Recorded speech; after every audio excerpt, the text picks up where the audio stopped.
to our channel. So, I was gonna talk about you at school today because the kids were like, do you make money on the internet? And I was like, yeah, but like not enough to like pay for like all my bills. And they were like, how much money did you make on TikTok? And I told them, I said, I made $198 last month. And I was like, that's like groceries. That's not a rent.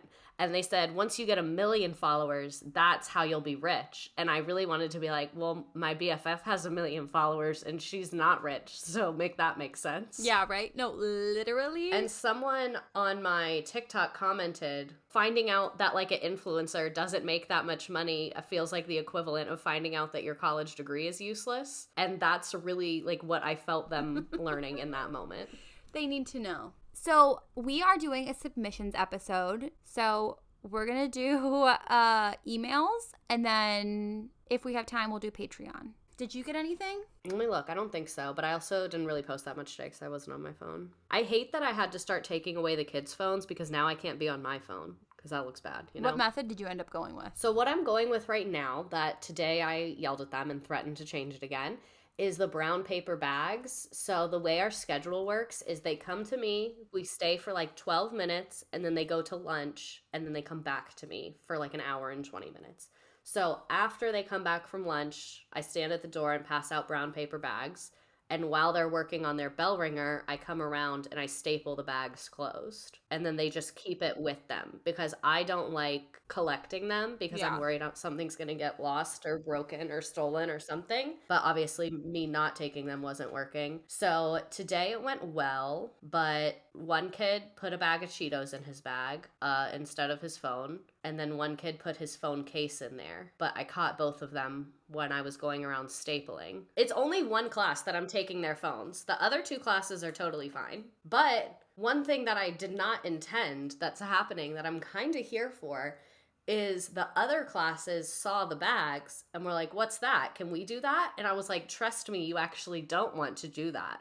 So ever since they've seen that, they've been doing an even better job because they're afraid now. Put the fear of God within them. Separation of church and state is only good except for putting the fear of God in them. That's allowed. I love seeing my first period and my third period interact because my first period is like Miss Redacted is not strict at all. She doesn't even have rules. We get to pick our seats. We get to have our phones. Like there's literally no rules in her class.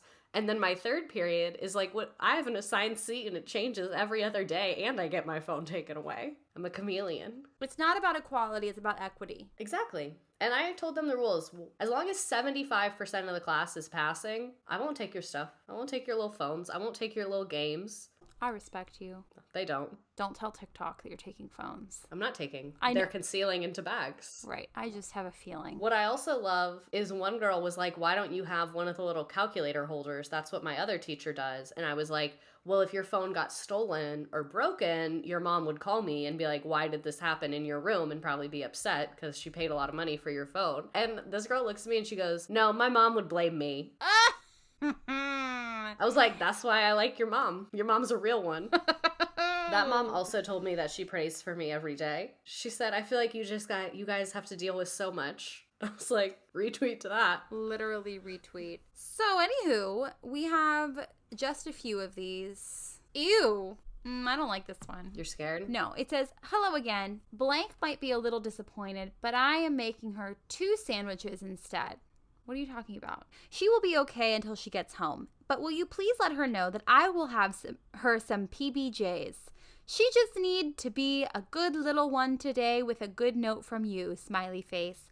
But I will be there shortly. I'm about to make her sandwiches and bring them to the office. Thank you. I want someone to bring me sandwiches to the office. But she just needs to be a good little one today with a good note from you and I'll feed her. To get the PB&J? I don't understand. What does that mean? Even if my child was the devil reincarnate, like one of those 3 little lock, shock, and barrel from Nightmare Before Christmas bitches, I would still feed her 2 PB&Js if she wanted them. Valid. What I'm confused about is when she's saying the sandwiches and the PB&Js, is the PB&J like the reward sandwich? And then there's like a different sandwich that she doesn't like as much? Okay, that's like, yeah. if you get the good note, I'll make you a PBJ. But if you don't get the good note, you get like a turkey sandwich. I don't love that, but it's not as bad. For the submission episodes, we should have the phone numbers of like administrators and parents to be like, you're like, when you say PB&J, are you making it or is it an Uncrustable? Also, like, is it a reward sandwich? Is it a punishment sandwich? Maybe she's allergic to peanuts. Oh my God, like me. I always forget you're allergic to peanuts. Every time I remember it, I get the ick. I love you so much. Read a submission. Fine. I'll do work. I'll do my job. Oh, I didn't even see in the one you read, there's an emoji. The emoji is sending me. Just the like happy smiley. The smugness. All right. Is there anyone there that can talk to child about brushing her teeth? I'm concerned because she's been missing days brushing and has been defiant about it with me. Her dentist told her, but now she's back to not wanting to do it daily. Thanks. Sent from my iPhone. I've actually had this request multiple times.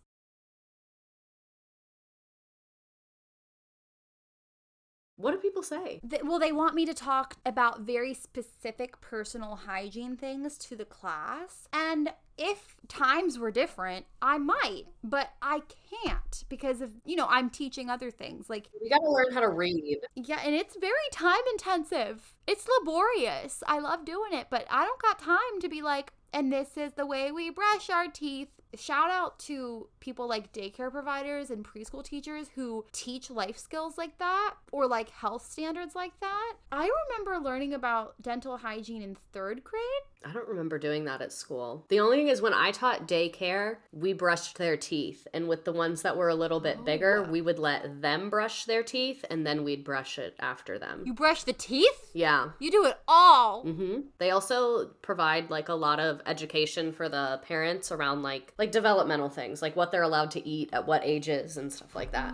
I had that blue edible toothpaste. One kid loved the toothpaste, and whenever I would like turn my eyes, he would literally like lightning speed go and grab it and then just like squirt as much into his mouth as he possibly could. It was like actually the most terrifying thing of all time. Do you remember the whatever you brushed? It was mouthwash. It like dyed the little pieces of shit in your mouth dark so that when you spit it out, it like, yes, that was really cool. I thought you were going to talk about tooth tunes. Redacted. I loved tooth tunes. I had a Miley Cyrus one. Me too. Oh my God! Do they still exist? Was that a victim of the recession? Every time I think about the recession, I laugh because I think about it like from my perspective of the products I wanted at that time. Because imagine like you've been laid off, you're struggling to pay your mortgage, and your child asked for a goddamn $14 Tooth Tunes toothbrush. I would lose my mind. Like, read the room. I remember I asked my parents for a horse because one of the girls at school rode horses. They literally were like on the brink of losing our home. And I, like Shark Tank style, I was like, I have a proposition for you. You buy me a horse, and in return you get nothing. I used to make PowerPoints for things. Me too. My parents would make me make PowerPoints. I loved making PowerPoints. But I used to get like really hyper focused on it, and like it turned into like there was catalogs involved, and then she had to go buy poster board for me. You could say there was something going on mentally that was undiagnosed. You could say that a medical professional might have viewed the situation differently. That perspective might have been helpful. You know what's crazy is I had a full fucking child psychologist for 5 years. And I found out as an adult that she didn't want to diagnose me because she didn't want me to have stigma. So that was just a little mouse-tool for later when I was 27.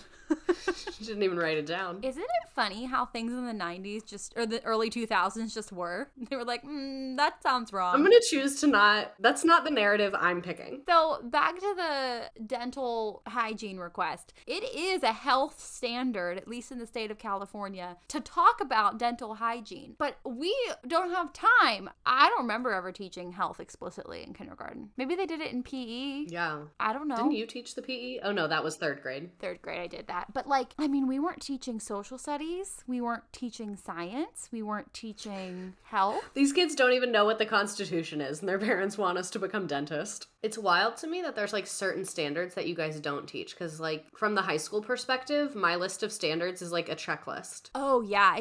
Because we have 7 subjects. Yeah. That's wild to me. Maybe I'm just taking it too seriously, but I thought we were required to teach everything on there. So that's why to me, I'm like, oh, standard, whatever ever point that, yeah, you're learning that. You're learning that. It's in a book it game somewhere. I taught it to you. And I literally have it as a checklist and I check them off as we do them. My favorite thing to ask is, why don't we teach blank? And just to see the non-answer and the floundering that ensues is really funny. I love a flounder. I hate to do it myself. But anyways, this one, is this a parent or a teacher that said, do you recognize this shoe? I feel like this belongs to someone. Maybe ask around. Their email is a .org, so I feel like it's a teacher or an administrator because they sent it to the same at blank.org. So I feel like it's probably not a parent. God, you should be a detective. The shoe is remarkably clean for being in a literal box of dirt. That's my biggest takeaway. Those of you listening, just picture a very clean shoe in a planter box in your mind's eye. Like brand new. Yeah. Debatably never been worn. Look at that sole. I don't see any evidence of wear and tear. That logo is intact, baby. This has been CSI. Thank you for listening. Maybe I'm like the worst employee ever, but when I see stuff like that, I literally just walk past it. Like, that's not my problem. Well, if we stopped and looked at every single thing that was left behind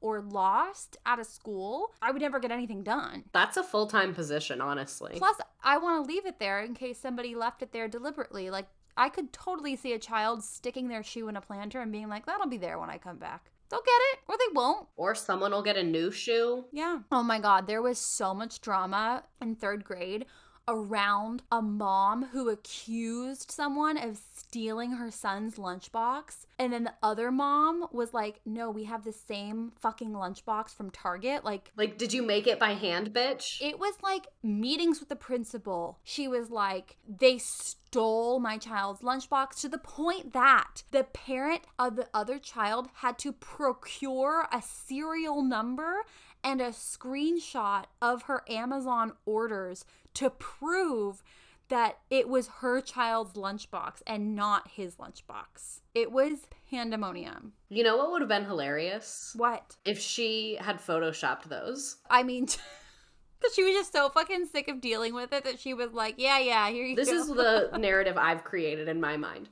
She did steal the lunchbox, and then she covered up that crime by then purchasing said lunchbox on Amazon and photoshopping the date to show as before the incident. You are a detective today. Let me actually call that parent right now and tell her my new theory so that she can get back on this. See, we need the parent on the phone. I keep saying this. Anyways. I think the next one is like long. Do you want me to read it or do you want to read it? Do you want me to read it? Yeah. Subject line: respect for your coworkers' health and well-being. This is from HR Man. Good evening, school employees, but they took out the name of the school and put school. It has been a while since I've reminded everyone of the importance of not coming to work when you are sick. With the recent increase in illnesses throughout the district, I thought this would be a great time to do so. I know it is inconvenient to use your PTO, paid time off, when you're sick, or even costly if you don't have PTO to use. But coming to work sick can spread your illness amongst fellow employees and students, which may prolong illness and cause your fellow coworkers and students to miss time as well. If you suspect a coworker of being sick, I heard Goodie Proctor sneezing, please report it to your supervisor. That's wild. So that they can take action to send this person home as soon as possible to minimize risk to others. If it is determined that you knowingly came to work while sick, you could face disciplinary action, which may include being suspended without pay or having your employment terminated. What year was this? Hang on. And what gets me is they're saying, like, I know it might be costly if you don't have your PTO. That is, like, literally some people are broke. Like, sorry, some of us have rent to pay. Like, I can't just call Mr. Landlord and be like, oh, I actually have a cold right now, so I'm not going to be paying rent this month. Like, if you as a district have it set up that people lose money because they called in sick, anyone that gets sick, that is your fucking fault. That is your fault because you created a policy that incentivizes people to come to work sick. So unless you actually care, don't complain. Because if you actually cared, you'd change the policy to have no, like, cost associated pay deduction for sick time. Like, this person said they only get 5 PTO days a year. So if it's your first year teaching, remember how sick I don't know if it happens in high school, but I was sick my entire first year teaching. Like, constantly It's happening to me sick. right now. I've been sick for tomorrow will be a full 2 weeks that I am sick. And I have been going to work because I do not have sick time and because I was never that sick. But anyway, I digress. But like, it's not only like sick, you need mental health days too. It's very difficult to be a first year teacher. And plus, because you're so goddamn tired, you get sick more, I think. Like, your body just can't fight things off. I just think this is such bullshit. And because usually your first year teaching, you're like living off of Jolly Ranchers and Taco Bell, your immune system is like not really fully functioning. My boyfriend like force feeds me naked juices now because I keep getting sick. You gotta do what you gotta do. And the Crucible reference. Do you get a reward if you tattle on your coworker? Yeah, do like, you get like $1 or do you? what do I get out of it other than being a snitch? You get an extra day of PTO. And I wonder when they say costly, I feel like that could mean two things. They could just mean like because you don't get paid for that day, so your paycheck is smaller. Or I've heard of districts where teachers have to pay out of pocket for the sub. This person specifically said they don't get paid if you're out of PTO. But we'll be right back. Before we keep going, we're going to do an ad. Yay, an ad. So there's two different models. There's one where you use your sick pay or it rolls over to the next year. Like, if you get 10 days, you only use 7, you start the next year with 13 days and it continues to grow like that. That's how my district does it. Ours like grows. And a lot of people will never use it. And then when you retire, you get to cash it all out. Yes, that's true. That's true. So we didn't have sick days that rolled over. So the tricky thing they would do is you would get paid out in June. For all the days you didn't use, you would get paid out. And it was like a $2,000-$3,000 bonus. So if you take a sick day, every hour out of your sick leave that you take, you get docked in your bonus. So in that way, the district, regardless, is paying out $3,000, but you're paying your sub out of your bonus. So what always gets me is I've literally heard districts and like school boards make the argument of like, well, if the teacher's not there, we have to pay someone to be in the room. Who's going to pay for that? Like, if you literally look at every company in America, they always have budgets for situations like this. Like, there are so many times that they have a situation where they're double paying people and that is budgeted in because they are running an effective organization. Like, a friend of mine worked for a company where her boss was like joking around with her about how she had the most expensive maternity leave ever because they had to hire someone from a temp agency and it was like ridiculously expensive because her role was like very specific. Thankfully her boss is nice and was joking, but like that's literally on the company to make plans like that. Like, that is literally on the organization to plan to be able to have their employee, like all of their organization's needs met when an employee is sick. So the fact that we allow districts to get away with that, we need to start having parents at school board meetings saying things like, can you explain to me why you drew up your budget without any money allocated to pay substitutes in the events that teachers become sick? Mm-hmm. Because someone makes that budget. That's a choice to not allocate any money to that. It is a deliberate choice. Make it make sense. I hope everyone called in sick the very next day. Fingers crossed. I am so thrilled that my reading roulette landed me here. This is a survey response. It says, anything else you think we should know about your child or family, or any questions you have for us? The answer from a parent: I am not sure if she is able to wipe herself after pooping. We use a bidet faucet in our house.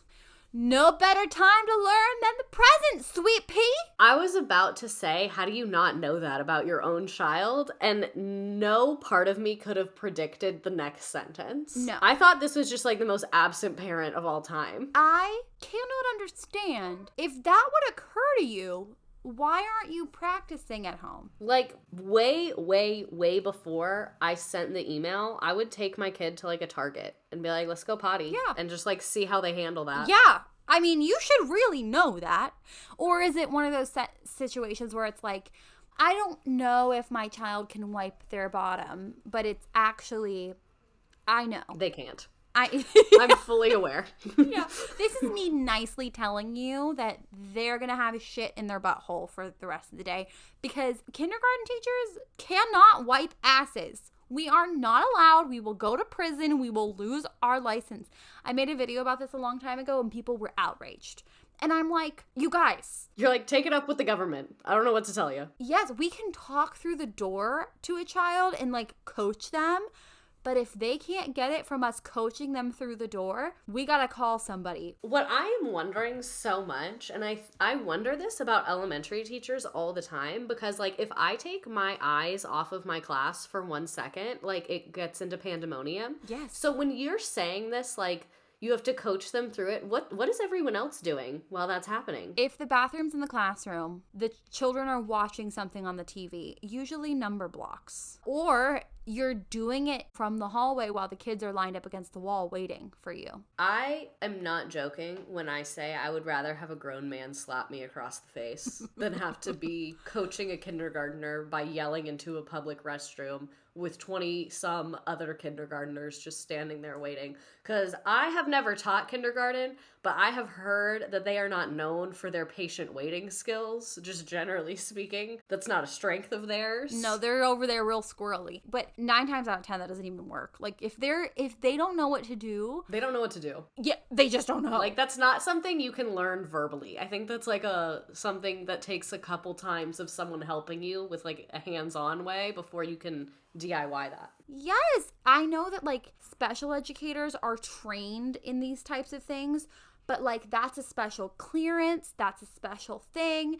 Also, like, the information would not be coming to the teacher through a casual Google form survey. Like, you would know that. You can't just spring that on someone. And, like, I concretely know, because when I taught early Head Start for the first 2 weeks, I was not allowed to change diapers, and everyone hated having me as their sub because I legally could not change diapers until the director showed me the procedure, and then she gave me, like, a baby doll, and I did it on the doll while she watched to make sure I was doing everything correctly. Like, you have to put on the gloves. There's an order that you take off the gloves. It's like a first aid type of training. It's like equivalent. It didn't take long. It was like 20-30 minutes, but still, you have to do that. Yeah, that's a whole separate conversation. So if you're listening to this and you're a bidet household, make sure your child can wipe their own butt before they go to school. Unfortunately, we don't have bidets at this school. I wish. Yeah. And the fact that the question was anything else you think we should know about your child or family, that's where you put like, my child has an allergy.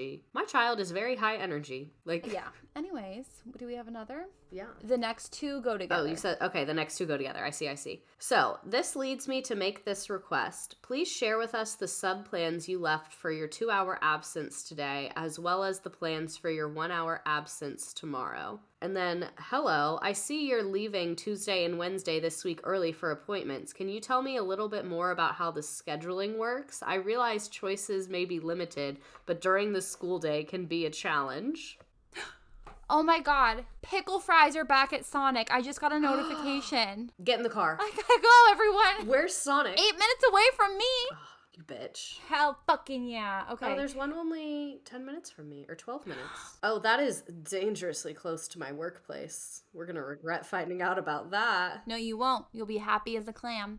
This person said that literally from my principal when I left early for an appointment, when the last hour of my day was prep and the day before I had like 6 kids out and no students to serve for those 2 hours. And that's not even the worst ones.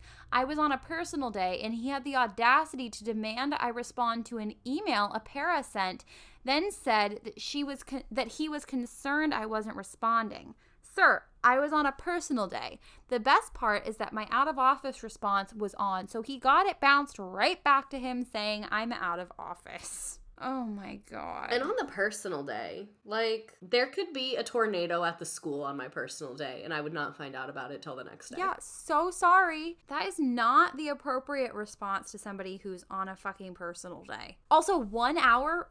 What are your sub plans for your prep time? If the sub can sit there on their phone, if you're hiring a sub for that time and wasting your district money. I don't know. I would have literally said, I would have been like, the sub plan is that all the administrators will come into my room one by one to thank the sub for their service to ensure that they return. And you must salute them and shake their hand. On your knees. You can blow them a little kissy. I actually have a menu of the greetings that you can do for the subs on the outside of my door. No hugs, though. No hugs. No! in a post-pandemic world. No hugging the subs without consent. You must ask. One day, I want to see those viral videos where the kids touch the wall and the teacher gives them the greeting of their choice. I want to see the reverse of that, where the teacher picks based on how much they like that kid. So they're like, ooh, you get a wave. I'm just going to give you a little... Finger guns. What's up, cool guy? See you in there. Best I could do is neutral grunt. Neutral grunt. I'm sick. Well, that was all the email responses that you get. I wish that legally I could read some of the emails I got this week, because we had parent-teacher conferences this week and some people emailed me really nice things. But that's nice. They didn't consent to that, so we're not going to do that. My former coworker is enraged that I can't find that email that I feel like I talk about every single time, where the lady was like, emetophobia warning. She was like, my son was throwing up this morning because he had a hot dog for breakfast, and then I ate a hot dog for breakfast, and then I was throwing up. Emetophobia warning over. That's my favorite one. I was like, why did I need to know that? And guaranteed I was hungover as hell because I had a really bad binge drinking problem my first year teaching. So there was no way I was okay. I have heard that sentiment echoed by a lot of people. Yeah, it was bad. I'm on antibiotics right now because the kids gave me the plague. And, like, honestly, the face I made when the doctor told me I can't drink on them, like, that should have sent me to rehab alone. Wait, you're on antibiotics for your cold? I got a sinus infection from it, which happens to me all the time. That sucks. It does. So we're moving it. We have a little bit more time to fill. So we're going to move into Patreon submissions. To submit a narrative storytelling moment, you have to be a Patreon subscriber, because we were sifting through 400 submissions every time, and it is a little much. And you get a bunch of cool other stuff with being a Patreon subscriber. You get to watch us play little video games with each other. There's a lot of fun stuff happening. I post unedited, slightly edited, deleted scenes from the podcast where we tell things that the general public just doesn't need to know. The general public can't handle it. Have you ever seen the show Vikings? You literally... I want to pull the clip of you asking me that last time we recorded. Yeah, because I wanted to know if you'd seen it since then. Are you watching... No, are you watching it right now, though? No, I just finished it. No, I haven't watched anything. There's like I'm not spoiling it, but there's a character in the show called the Seer who like knows everything. They're like all knowing. So everyone always goes to them and asks what's going to happen in their life. And they always say that they're like, you can't handle it. Or they'll tell them like one little cryptic thing. And then the person asks for like details. And they're like, you could not handle it. You don't even want to know. Just trust me. I am watching Game of Thrones right now though. Don't you like that show? For the first time? Me and my boyfriend started watching it when we were first dating. And we had to stop watching it because I hated it. But I realized I hated it because he is like very into it. He's read all the books. He knows all the lore.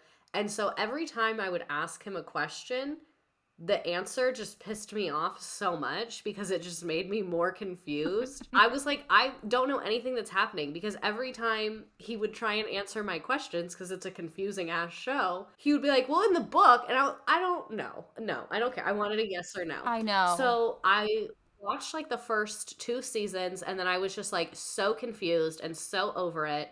And so I stopped watching it, and now we're restarting, and I like it a lot better now. Good. Yeah, I liked it. The ending sucks ass, but... That's what I've heard. I know some of the stuff that's happened. I also think that I just first had a really bad bias towards Game of Thrones, because when Game of Thrones was in its height, I was working at a hotel, and everyone would fucking call out of their Sunday dinner shift because they wanted to get drunk and watch Game of Thrones. And the amount of Sundays that I have done the job of 4 people, because I was one of the only people on staff that didn't watch Game of Thrones, and then eventually they started watching it too.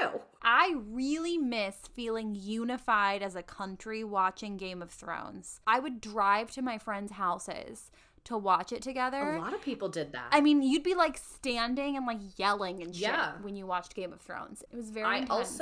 I've seen House of Dragons, which I watched before I watched so I watched Game of Thrones, gave up. Then I watched House of Dragons, and now I like Game of Thrones better. Because sometimes when they talk about things, I'm like, oh, I know that.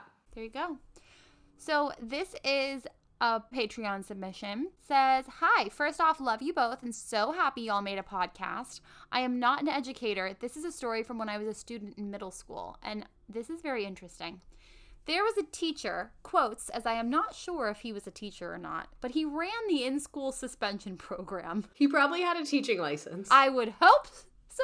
He was a teacher as an adjective, not a verb. Right. So everyone would talk about how odd this man was, but I never really understood it until I landed myself in ISS. This man, let's call him Joe, had taken the battery out of the only wall clock in the ISS room and set the time to 8:30 a.m. when we were supposed to arrive in the mornings. The ISS room was in the middle of the school with no windows, so you'd truly have no idea what time of day it was until lunchtime. That is a little strange, but it gets weirder. He cut out little pictures of his face and put them on every number of the analog wall clock. Not sure why, but I guess we could also ask ourselves why not. Joe would occasionally play yodeling music on his computer as punishment if he caught someone trying to sneak use their phone. That's so me. Which was unfortunate because I never used my phone and had to endure the yodeling. Not the group punishment. I'm not sure if Joe is still up to those same tricks at the same school. I'd love to hear an episode of you both talking about your opinions when it comes to school suspension. Ooh. The yodeling. I'm going to write that down. That's my takeaway. Oh my jeez Louise. What's your opinion on suspensions? It doesn't work. Yeah. That's my opinion. My school is actually kind of, I don't really know what we're doing because I'm new, so I don't know what's going on with most stuff ever. But they did like an analysis of the suspensions and they realized that like we had a ton of suspensions last year. And when they looked at it, almost all of them were coming from less than 20 kids who were just getting repeatedly suspended. So they're trying a different thing this year besides suspension. As a high school teacher, I don't hate in-school suspension because I think it can be effective to have a student leave the environment and take their work with them. But I've rarely seen it done in an effective way. And I think out of school suspension just really doesn't work because especially for high school, they view it as a reward. Like, oh, I get to sit at home alone all day and play my little games. Great. Yeah, I would love that. So personally. I have seen like at multiple schools, so many kids who literally like they know the behaviors that mandate a suspension. It's usually fighting. So they will get in a fight and then the second they come back, they get in a fight again. Purely just because they want to get suspended. And like a lot of people that call for punishment, they'll be like, what happened to suspension? Well, we were disproportionately suspending Black and brown students. And then on top of it, it wasn't working. It's not trauma informed. It doesn't build community. Have you ever seen reverse suspensions? Making you come to school? No, your parent has to come with you to school. No, but I kind of like that. Oh, that punishes the parent, but you know, what are you going to do? I like that. I think it's really unrealistic because most parents can't just drop everything for a few days and accompany their child to school. Right. But I think it's a cool option to have on the table. Because I remember one time, oh my God, I've never been more embarrassed in my life. I don't even remember why, but my mom came to school. I had to go do something and she was annoyed about it. I have no idea what was happening. But I wasn't even in trouble with school. I was in trouble with her. She came to check me out of class, and then the bell changed. So literally having to walk out behind her while everyone else was standing there was awful. And I still remember, because she's her, she had some work thing, so she was literally wearing like a hot pink business dress and stilettos. Oh my word. And she was just walking out to her car looking all mad with me like 2 paces behind her. And I was like, could you possibly be drawing more attention to yourself? Honestly, what an icon. Oh, I just got the one you sent me. Do you want this to be our last one? Yeah. All right, so thank you so much. I have some stories for you. I'm a highly specialized teacher. I'm a teacher of the deaf and hard of hearing. I have worked in many different settings: residential, I lived with my kids, resource classroom, pull-out, Head Start, and now I work remote for the entire state of California. I can't wait to tell you what it is like to teach deaf/blind kids on Zoom and all the issues that admin doesn't tell you about specialized teachers. This is an email from a student last week. His family requested him to be moved to virtual learning. Our district uses one of those go-at-your-own-pace online curriculum programs for the virtual high school option. So if a parent wants their kids to do virtual learning, the special education teachers Zoom with them to do the special education services, or they have the freedom to go to the school site on a scheduled day for help there. That's nice. Mm-hmm. I provided him a direct special education service via Zoom to support him with his online work. I expressed many times to his mom that he didn't turn in his work when he was in person, and I didn't think he would if he was virtual either. The service was to help him with his work and study skills, but he wanted me to teach him sign language. I met him 2 or 3 times, but was supposed to meet with him more, and he never answers his emails, and his mom would not answer me either. She kept telling me to call the student, but I felt that that would be completely inappropriate because I'm only a 5th-year teacher who is also working from home, and he is a 17-year-old. When I did meet with him online, his shirt was off and the whole room was dark, and he wouldn't turn on his microphone, and I was terrified. I hated virtual teaching in this context. I was also Zooming from my house. There was no one there that could have done anything if something happened. I told the school I could not keep doing that. I was so uncomfortable. We were going to tell his mom that he needs to come to school because I could not provide him help on Zoom because he only logged in like twice and it was too risky for me. But when I emailed his mom about the meeting, he automatically sent me this. He was telling me he only wanted the service once a month and to learn sign language. I'm now unsure if this is a funny story or a sad story. I quit teaching for many reasons. I had a terrible district. I'm a special education teacher and I have experience in many different settings. The setting I wanted to work in so badly that I dreamed of teaching was a resource room, that pull-out classroom for students to receive targeted special education instruction. The students in these classes are in between a high-needs classroom and general education. They are pulled in for whatever classes they are low in quotes. I hate that phrase. I do too. I hate low. Low what? Low morale? Because I have low morale. I saw too many things in the 2 years that I was there. I had kindergarten through 6th grade all in one classroom despite being told it would only be 3 grade levels. I interviewed for this position over the phone, and being a military spouse, I had never lived in that state or gotten the opportunity to tour the school before accepting the position. I was freshly graduated and freshly a military wife. I had on red and white blue glasses to save America's kids. Derogatory. The first day I arrived in the state, the principal asked me to tour the school unpaid. My paperwork was not completed yet, so I thought it would just be a tour. At the end, I got brought into an IEP meeting for a student I would have and was completely unprepared.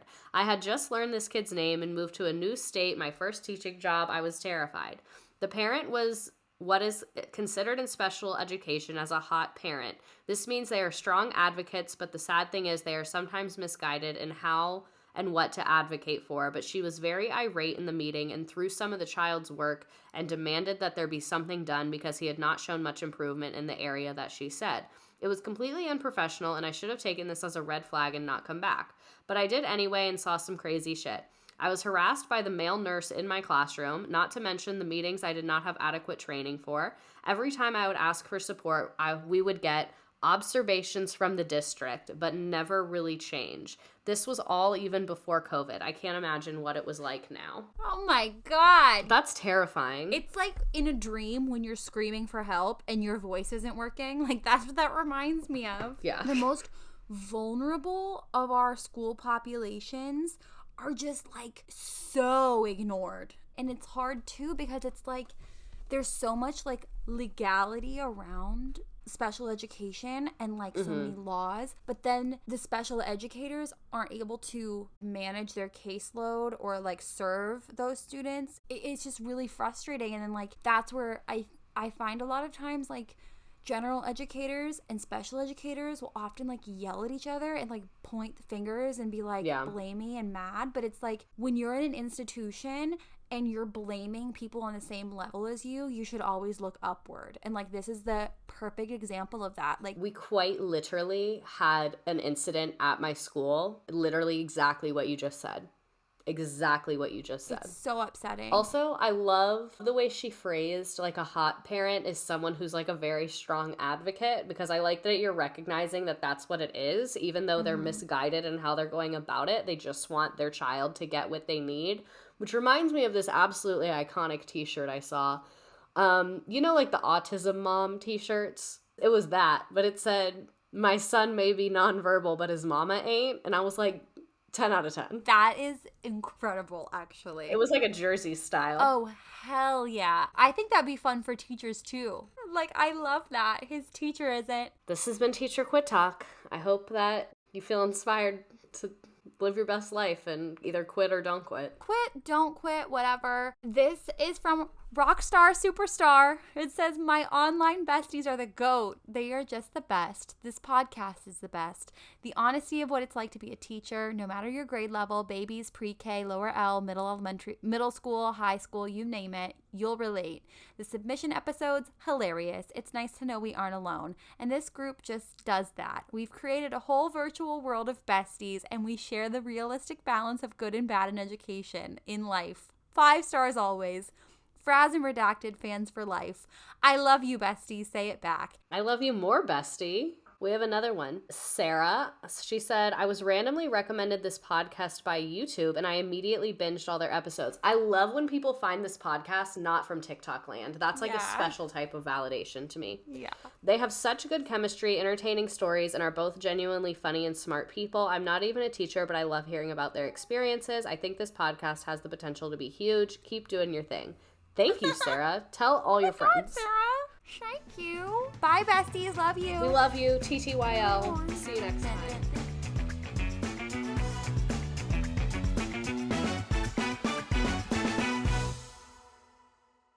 Just as a disclaimer, because I am someone who is actively teaching, everything on this podcast is my personal opinion and does not reflect my district, my state, my employer, my students, or my admin. Everything on this podcast was recorded on personal time, on personal equipment, and is a completely separate endeavor from my school district. Yeah, leave her alone.